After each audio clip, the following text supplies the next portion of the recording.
virtually. Yeah. Or an AI simulation of her is going to be joining us. Three. Oh, there she is. Hello. There she is. Hello. Hello there.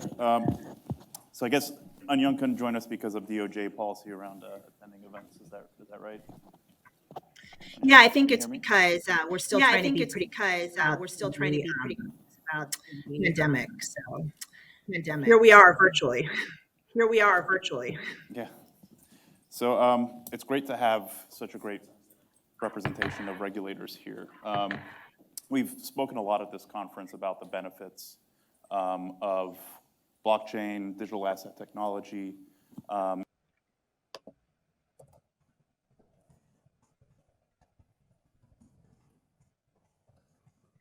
example, the Deputy Secretary's comments this morning around the benefits of cryptocurrency, blockchain technology, as well as some of the risks.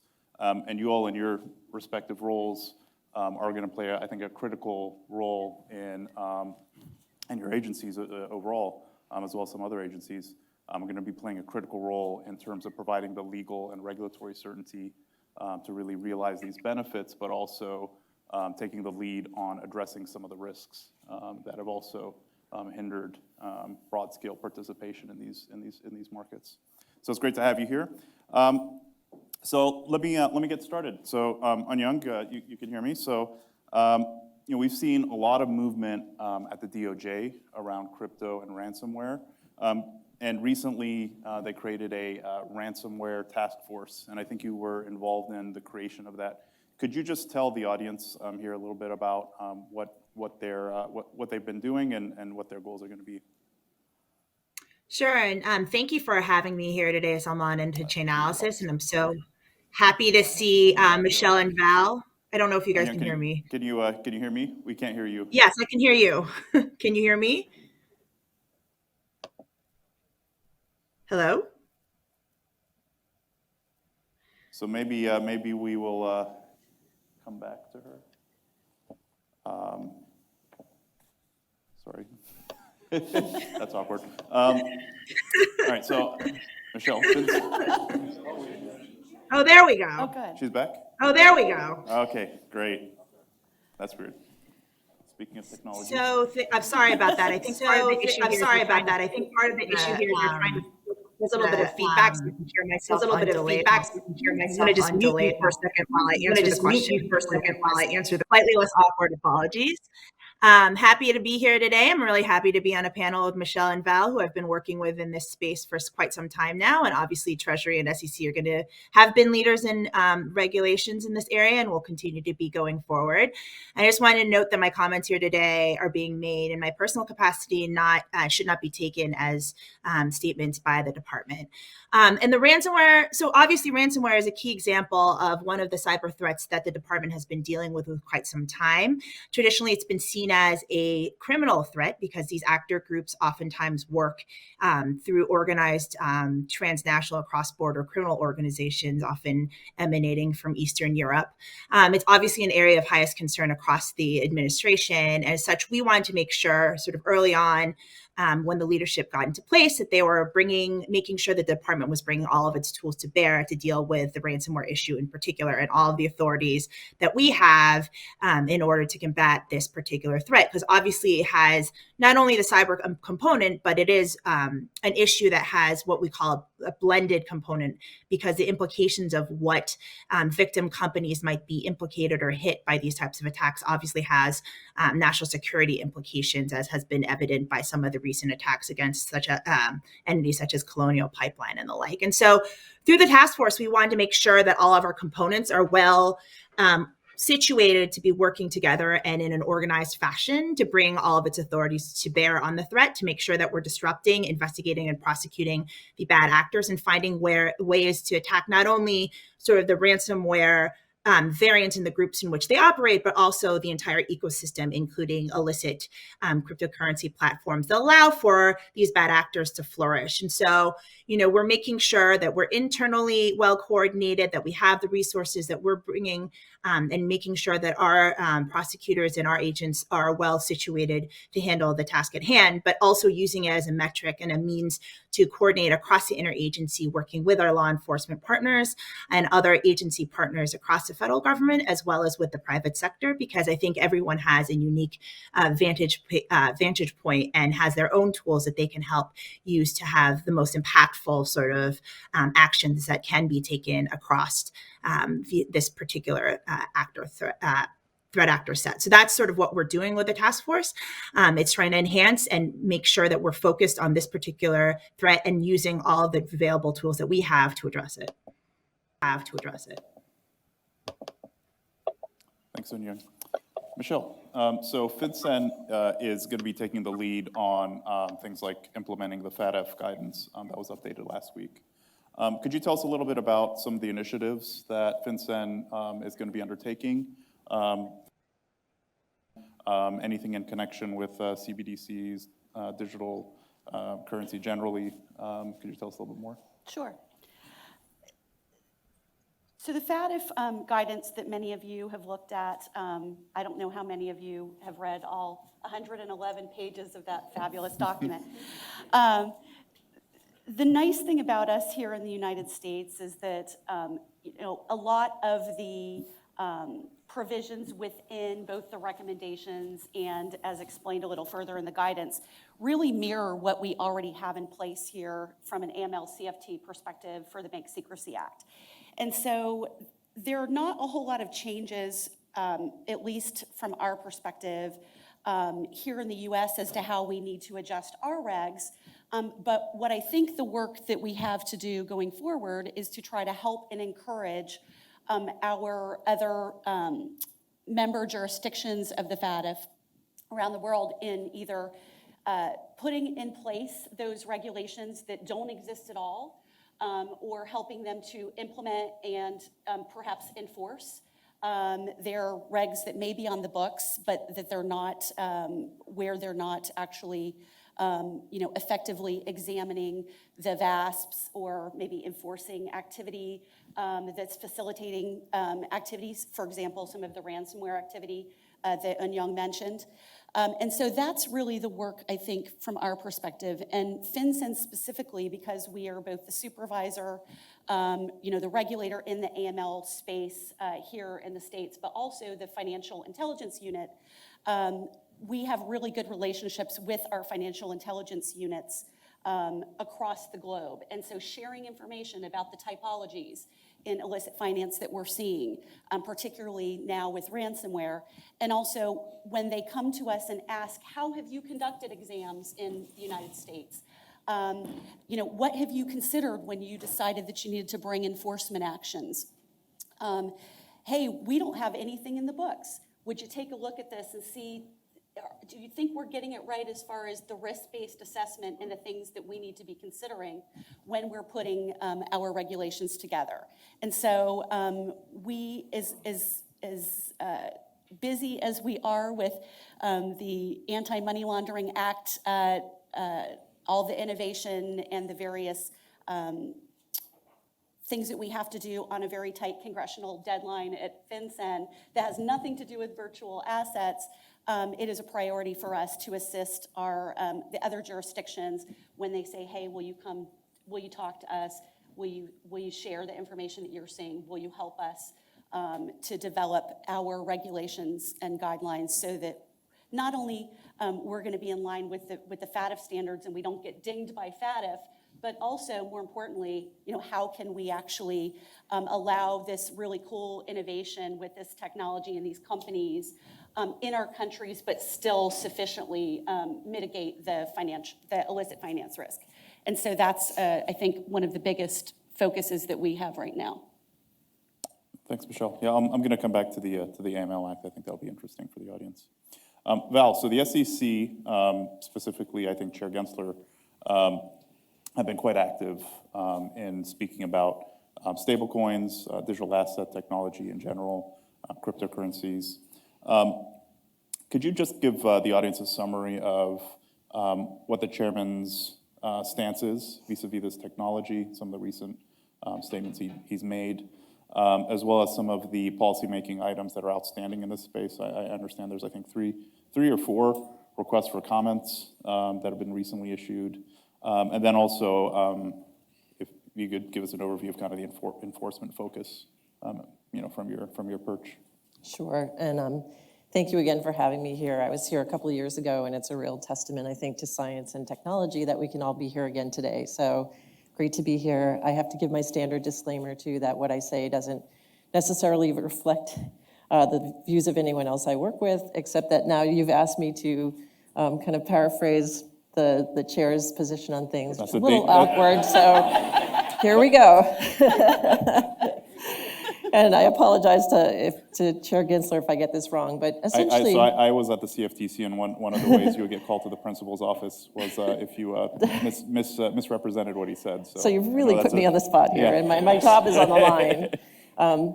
The chair has come out, and he's spoken in a number of forums, both in front of Congress and in some various letters to Congress people, and also in some speeches where he's been very clear that his view is that he thinks that a lot of what's happening in the crypto industry is happening astride public policy frameworks, and that his view is that for systems and products that do not come into compliance, that they're not really long for this world. I think his view is that he would like to see more investor and market protections brought to the industry. He is technology agnostic, and he thinks that this technology in particular can be a catalyst for change and can be a positive thing, but it's best done within the public policy frameworks and rails that we have, not only in securities laws, but also the laws that apply to tax and anti-money laundering, countering the financing of terrorism. And I think we can all agree that these large public policy goals are shared by the people in this room and many, most, hopefully in the industry. And so I think part of my job in the FinHub is to help usher in new technologies in a compliant way. And part of the way that we seek to do that is by meeting with entrepreneurs, technologists, and their advisors, and we have literally hundreds of meetings to try to have discussions around what our policy goals are and how we look at our rules and regulations and how technologists can integrate those concepts into what they're building. So I think that's a really important engagement that's gone on not only in my office, but also with FinCEN and the CFTC has a lab CFTC, and Department of Treasury as well. So I think it's when people in the industry realize that there is a front door, that they can go in, they can get a meeting very quickly with us, to not be fearful of that process, to come in and try to work with us in a public-private partnership sort of way, that we can bring great technologies to bear and improve not only payment rails, but also securities markets and provide investor protections, building them right into the technology. The second question you asked is really about our request for public input. We do have a lot of requests out there for public input. The ones that are out there deal with questions around custody, questions around who can serve as a qualified custodian with respect to digital assets. We have questions around sponsors who want to bring and create crypto-related investment products. I would say like ETPs, ETFs, those types of things. Questions around valuation, liquidity, manipulation, redemption, and how those things work within these new types of products. And so I would encourage people to visit our website, to look at those requests for input. There's a lot of public responses already posted up there, and rest assured, we are reading through those responses and really considering them very carefully as we make difficult decisions. I think the previous chat pointed out that every decision we make could have ripple effects and consequences throughout the markets, and so we don't want to make the wrong move. We don't want to be seen as the regulator that brings about a financial crisis because of a misstep. So we're trying to be cautious and careful, but we also want to encourage innovations that are going to help us achieve our goals. Finally, I think you asked about our enforcement cases. We do have, my colleagues in the enforcement division are actively looking in this space. We don't see this technology as a tool for, a tool for crime or a tool for bad behavior, but it does, with any new technology and with the exuberance around it, it does offer tools for those who would commit bad acts. And so we have to be the cop on the beat. And if we see violative activity, if we see investors being harmed, if we see the potential for market abuse, we're going to act. We're not going to sit on the sidelines and let that happen. And I think that approach actually inures to the benefit of the industry as a whole, because it will clear aside some of that bad conduct and let the good projects continue with people feeling comfortable that they can invest in them and use them. And so we do have a number of cases recently, in the recent past, against, for example, an exchange called Poloniex that was engaged in trading behavior, a couple years old now.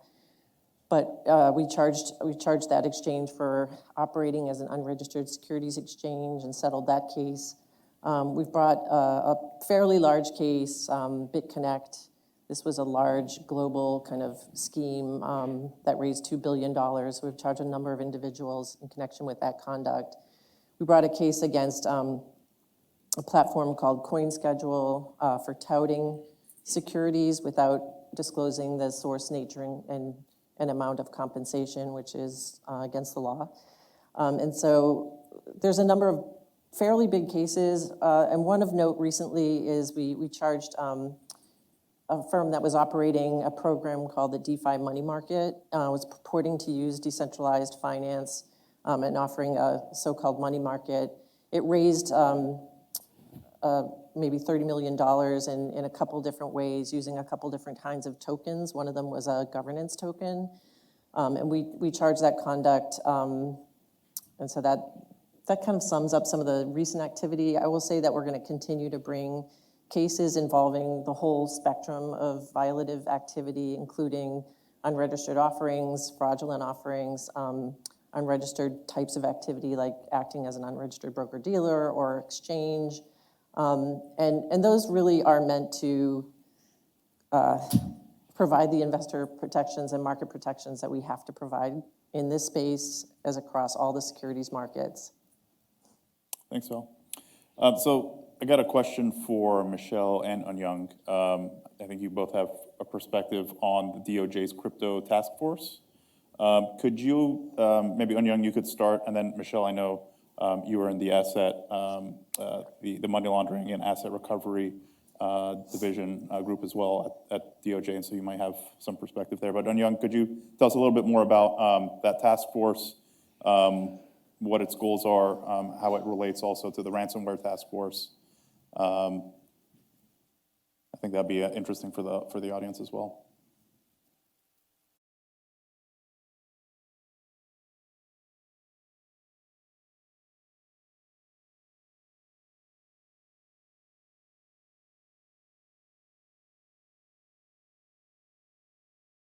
There we go. All right. Sorry about that technology fail. So we recently announced the cryptocurrency and the National Cryptocurrency Enforcement Team that will be led out of the criminal division.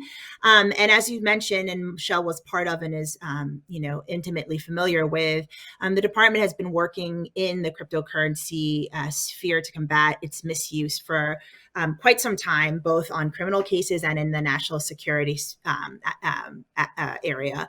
And we know, just generally, as was alluded to by Val, though there may be legitimate reasons to use this technology and, licit activity using cryptocurrency, there's also the misuse of and the exploitation, like there would be of any technology, of certain of its attributes, including the pseudo-anonymity in order to money launder, evade sanctions, evade taxes, and sort of allow for the profit of various cyber and cyber-enabled crimes such as ransomware. And so the point of the NCET, as we're calling it, is to ensure that we are drawing from the expertise across the department in a focused way, and making sure there is a centralized resource for the entire department to lean on in order to deal with the cryptocurrency aspect of their investigations, which obviously cryptocurrency are across a broad range of different types of subject matter, ranging from darknet markets to hacks of cryptocurrency exchanges to exit frauds and money and market manipulation schemes. And so, we've been doing a lot of this work already. One of the cases that we resolved this past summer was the guilty plea in Helix, which was, the operator of Helix, which is a darknet Bitcoin mixer responsible for laundering over $300 million worth of funds for criminals. And also more recently, the plea on the eve of trial of an individual for having violated IEEPA by providing technical assistance to North Koreans in order to evade sanctions. But we want to strengthen our capacity in this area and make sure that we're addressing the illicit use of the financial ecosystem as it relates to cryptocurrency by all means that we can. So we're going to be looking at investigations and prosecutions designed to disrupt and dismantle criminal cryptocurrency infrastructure that's being used by these bad actors, and not only criminal actors, but also nation state adversaries alike. We're going to be developing strategies across the department in order to deal with how best to ensure we're lockstep with our regulatory partners, including the SEC and Treasury, with our intelligence partners, as well as with the private sector, in order to identify these issues and make sure that we are dedicating resource in that area and making sure that we're depriving bad actors of the fruits of their crimes at all stages. It means that every investigation shouldn't just be focused on opportunities to arrest, although that is sort of the bread and butter of the department, but also opportunities to seize and forfeit funds over the course of investigation, including cryptocurrencies, to drive up the cost of these actions by bad actors, and making sure that we're holding them accountable and depriving them of their profits even before they're charged and apprehended. Michele, I don't know if you have any perspective to add. I would just say that I'm super excited that they are staffing up, and I'm sad it didn't happen sooner. I think that my friends and family would have seen a lot more of me if we had it in the last couple of years I was at DOJ. But I think that they're rightfully focusing on dedicating people who have subject matter expertise to these investigations and prosecutions. I feel like the federal law enforcement agencies have really been staffed well for a number of years, and we've worked really hard, I think, when I was at DOJ and continuing at DOJ to try to expand the knowledge and the experience to the prosecutor base. And I think coordinating from the headquarters perspective is also a really important part of this new task force that's being built. So I look forward to seeing the work that they're going to do and the work that we'll do alongside them from FinCEN's perspective. Great, thanks, Michele. Michele, speaking of staffing up, my understanding is you all have been staffing up in anticipation or in connection with implementing the AML Act. Could you tell the audience a little bit more about the AML Act generally, and then how you guys are staffing up and how those resources might go into places that might be relevant to digital assets audience?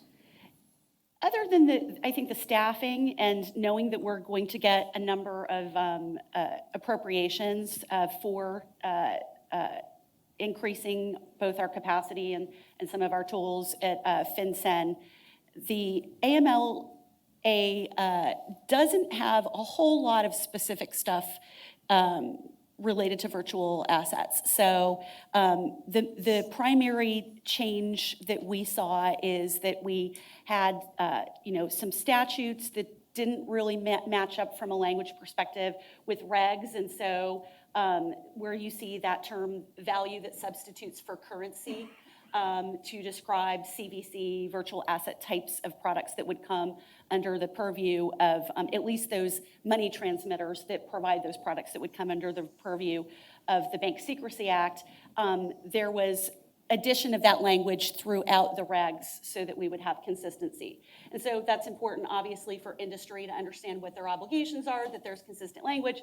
But I know at DOJ, it also is really helpful to prosecutors because all we had out there previous to this was the guidance, which, the guidance is fabulous. I consider the 2019 guidance that FinCEN put out a Bible, and I hope all of you do as well.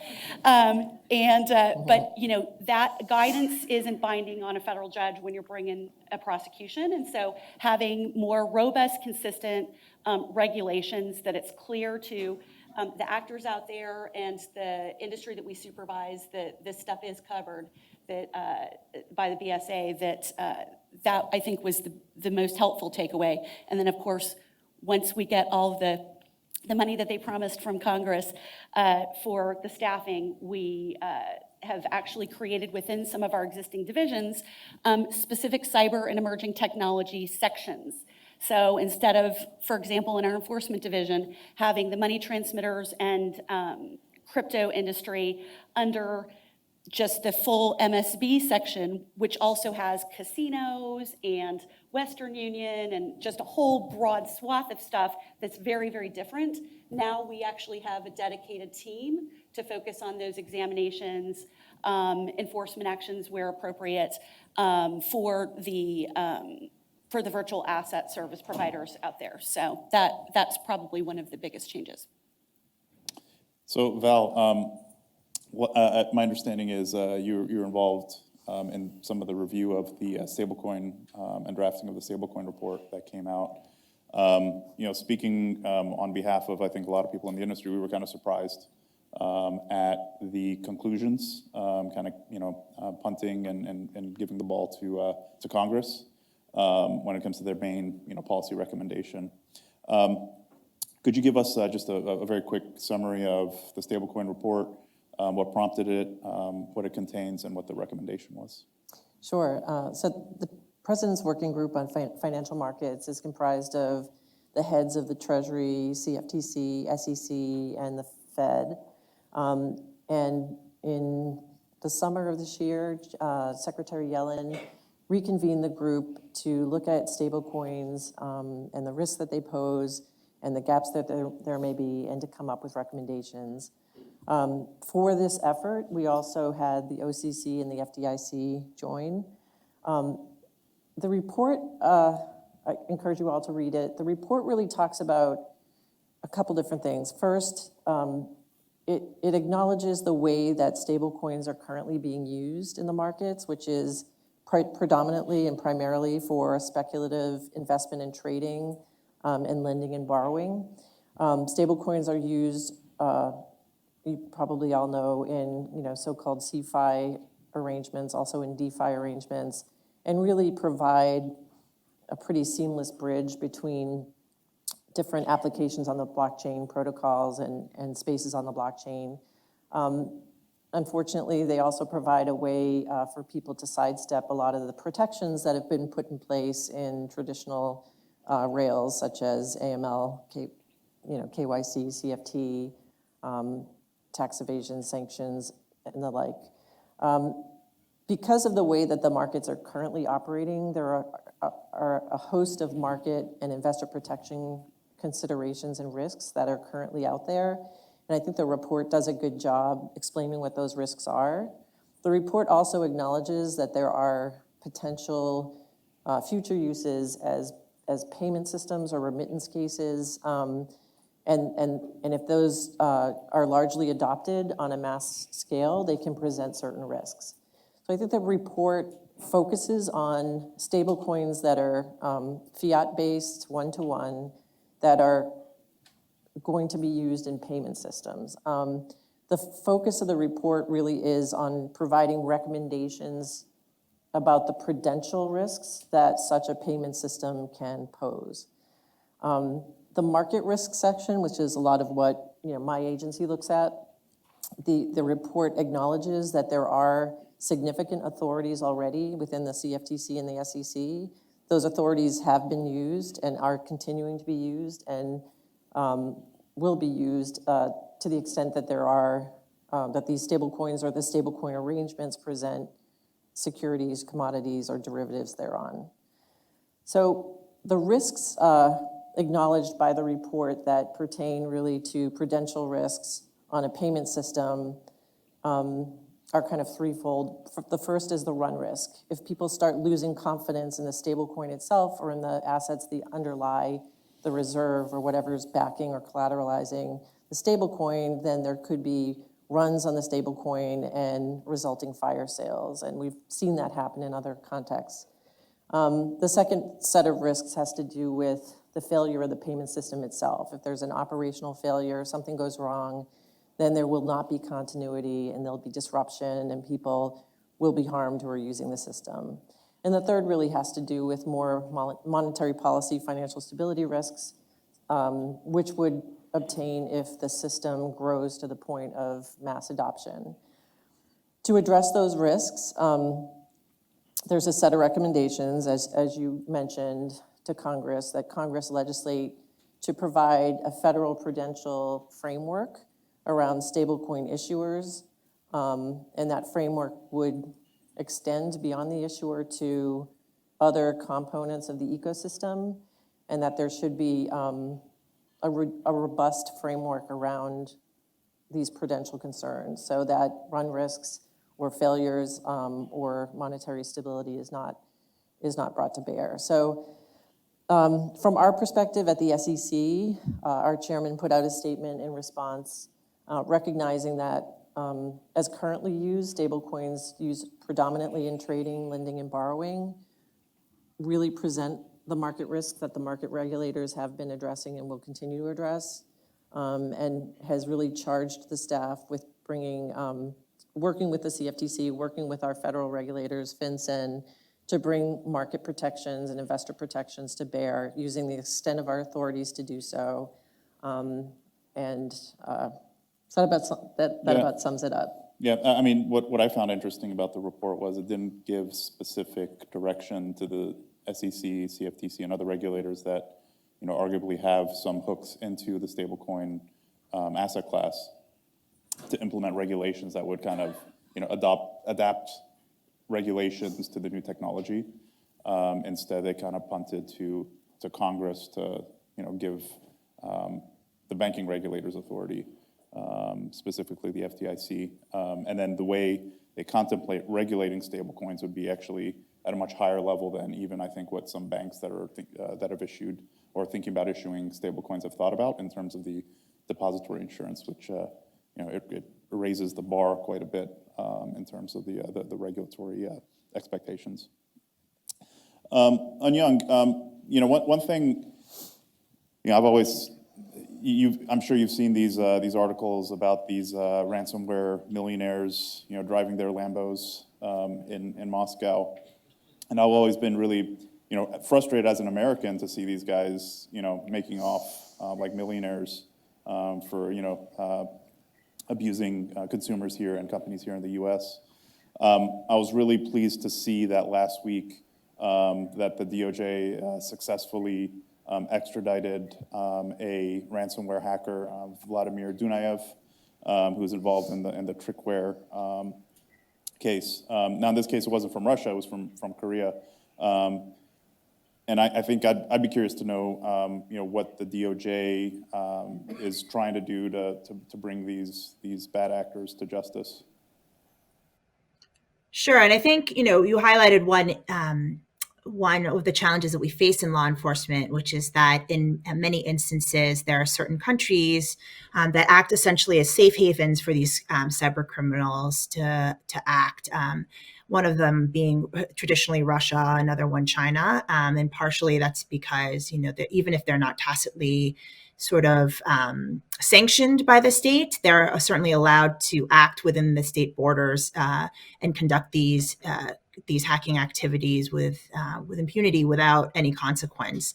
Obviously, there have been efforts recently at the highest level of government, including with the president engaging directly with Putin on the ransomware question in order to try to change the thinking about this process and engage to see and encourage Russia to act. And time will tell to see what the actual impact of that will be. But certainly we're looking at ways in order to make sure that we can hold bad actors accountable regardless of where they are. And I think the TrickBot case is an example of the efforts in which law enforcement and the ways in which law enforcement can be successful. This is an instance in which a malware developer had been working for many years on TrickBot, which essentially is best way to explain it is an organized gang in which they would develop malware, started with banking Trojans, developed into other sorts of malware, including as a precursor or vehicle in order to allow for a ransomware attacks of various strains of ransomware. And what did they all have in common? They were trying to find ways in an opportunistic ways in order for them to be able to profit from their criminal activity. So that's what they did in this instance. And in this case, Dunayev was an individual who was traveling through South Korea, and because we have deep connections, not only obviously with the South Koreans, but with a variety of law enforcement partners around the world dealing with these cross-border cyber issues, we were able to ask for them to be arrested, ask for him to be arrested. South Korea agreed. They arrested him, and then they went through extradition proceedings and agreed to have him extradited to the United States, where he will face charges out of the Northern District of Ohio. But the way in which we can do that is because we have these long-standing relationships with our international law enforcement partners. That involves not only work from Main Justice through the Office of International Affairs, OIA, which has subject matter experts that are dedicated to individual countries with which we work on law enforcement activity, but also a series of legats that are out of FBI. There are about 60 offices around the world in which law enforcement officers are on on the ground in foreign countries, working with their partners, their local partners on these issues. And then when cases arise where we can have investigations, be it evidence gathering because a server is located abroad, or in this case, for instance, the arrest of a particular bad actor, we have those relationships in place in order to be able to facilitate that type of work. And here it's just also, we're going to be able to use our investigative tools to figure out whether or not you travel. It may be the case that some people hang out where they are and try to stay within their borders because they think they're safe there. But we are looking for ways to make sure that when they travel, we'll take advantage of those opportunities. And if there are other ways to ensure that they are being held accountable, including by depriving bad actors abroad from the fruits of their crimes, and including through transfers and money laundering through the use of cryptocurrency, we'll make sure that that happens. And we also think that the broader picture of trying to make sure that there are international norms and consensus built around and against ransomware in particular, but cybercrime generally, because these are borderless crimes. They affect all of us. It requires really thinking beyond our borders, because the bad actors are beyond the borders and also the victims are beyond the borders. And so part of these efforts are done through the department and through the State Department and the Justice Department in tandem, but also through international treaties, for instance, but also through programs such as our iChip program, where the Department of Justice has a series of prosecutors who are devoted towards cyber and cyber-enabled crimes located around the world that are dedicated towards ensuring that a variety of different countries have their own capacity built up to deal with these challenges, so that they know how to handle attacks and investigate them when, unfortunately, as the case may be, there are going to be victims in their own borders. Thanks, Eun Young. It's good to see. I'm getting some feedback. It's good to see that at least in this case, the wrongdoers are going to be brought to justice.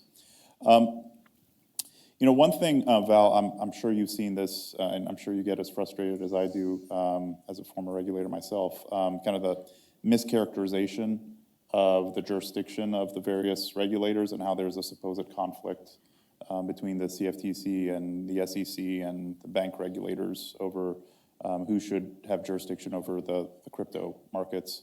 And actually, sometimes even more discouragingly, it seems to be coming from policymakers themselves, particularly on the Hill.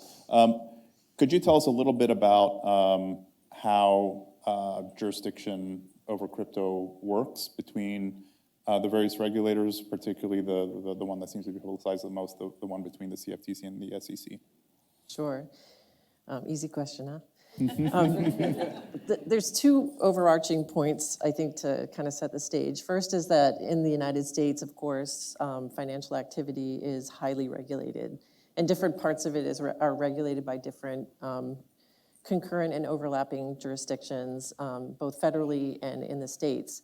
So that's confusing enough. And the other point I think to make is, people say, how do you regulate this asset class? I think more than anything else, it may be a misnomer to say that digital assets are an asset class. I think a digital asset is a representation of value, and you have to figure out what that value is, first of all. So you can't lump it all together. Sometimes it represents a security, sometimes it's a commodity, sometimes it's something else. It's really, a representation of value, and so the hard part is figuring out what is that value. And then to make it all a little bit more confusing, at least the way the SEC looks at something, is it's how it's being used. We have a functional approach to regulation. I think most of the other federal financial regulators do as well, looking beyond the label, looking at how it's functioning. And so we're going to regulate activity and not technology. So with that said, first we look at each digital asset on its own and we figure out what is it, how is it working, how is it being offered and sold, what is it being used for. And I think once you realize how complicated that is, you can understand why people think there isn't clarity. I think there's clarity around what the law is once you figure out what the function is, what the asset is. The problem is the technology has become very complicated. You have to understand, I think at the protocol level how something works, and then you have to back up and understand more holistically how it's being used, who it's being used by, and for what. And so I think those are a lot of the questions that we're going to ask around any particular digital asset or digital asset ecosystem or arrangement, including stable coins, including things that are issued through an ICO or an IDO or an IEO or however the term of the day is, a governance token. These are all just labels. We're really going to try to get down and look at what is happening.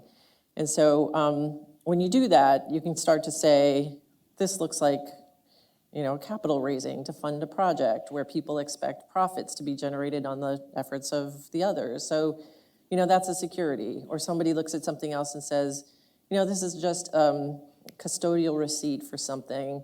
It's gonna, you're gonna be able to hand it in and get that something back at a certain point. And maybe that's something else. Or, this is something that derives its value from a U.S. equity stock. Well, that's a derivative on a stock, that's a security. Once you figure those things out, then you can start to say, who's my best regulator? And so it could be the Securities Exchange Commission, it could be the CFTC. The other thing is we have concurrent and overlapping jurisdiction with certain activities, different aspects of that same activity. So you'll see that the SEC and the CFTC often bring parallel actions against a certain set of activities or actors. We've brought, I think, 3 in this area. We've brought probably dozens in other areas as well. So it's nothing new, it's nothing different. But we do recognize that it is difficult. We always recommend that people who are getting into this space seek the advice of competent counsel, but they come and talk to us. Come and talk to us before you launch your project. We're happy to talk it out. We're happy to tell you how we would apply our rules and regulations, and we're really happy to give you a handoff to Michele or someone else, hopefully not EYC. But we're happy to make those connections for projects and help them avoid the pitfalls. Because it's not only the SEC you would have to answer to if you did something wrong. There's private rights of action, there's state actions. So we're really trying to help people stay out of trouble and do things in a way that's beneficial to both sides. Yeah, thanks, Val. So we only have a minute and a half. I did want to ask about the benefits of digital asset technology from your perspectives. Given that we only have a minute, can you do that in 1 or 2 sentences from your respective perspectives? So mine would be easy. For those of you who got a chance to listen to the Deputy Secretary's keynote this morning, I think he gave some really good examples of the benefits of DLT. And then from all of the Chainalysis socks that I see as I'm looking out into the audience that people are wearing, blockchain analysis tools that allow both businesses to meet their BSA obligations as well as law enforcement to do their jobs to trace transactions, to build evidence in cases against wrongdoers. That's obviously a really good application of technology to actually meet the needs that we have. I'm sorry, I went over. Go. Okay, so I'll start off by saying I didn't think that the application of DLT to SOX is a great improvement to fashion. But with that said, I do think, like a lot of the experimentation I'm seeing, especially in the DeFi space, it's fueling innovation, it's experimentation. It can be good if done in the right way and if done to protect investors in the markets. So that, fueling innovation is always a good thing. And then stepping back from our side, it's a good opportunity to look at base concepts in a new way and figure out, can we do things better, both from a technology point of view as well as a regulatory point of view. I think just to echo what Val and Michele said, the technology itself may have many useful benefits. We're all about innovation writ large. Our whole mission is to make sure that technology isn't abused by bad actors. And I think that's something that people who use cryptocurrency digital assets in a lawful manner would be on board with. Just as one example that brings me particular concern is, simply adding the word crypto for some point in time, or coin, would allow for a lot of scammers to be able to exploit consumers who wanted to get in on the new technology and take them for a ride in a fraudulent scheme, having nothing to do with the technology itself, but just as a means to brand. And we just want to make sure that as the technology grows, we're protecting consumers in the American public, and we're making sure that the technology is not being abused by bad actors. Great. So that concludes our panel. Michele, Val, and Young, thank you for your time. I really appreciate it. Thanks.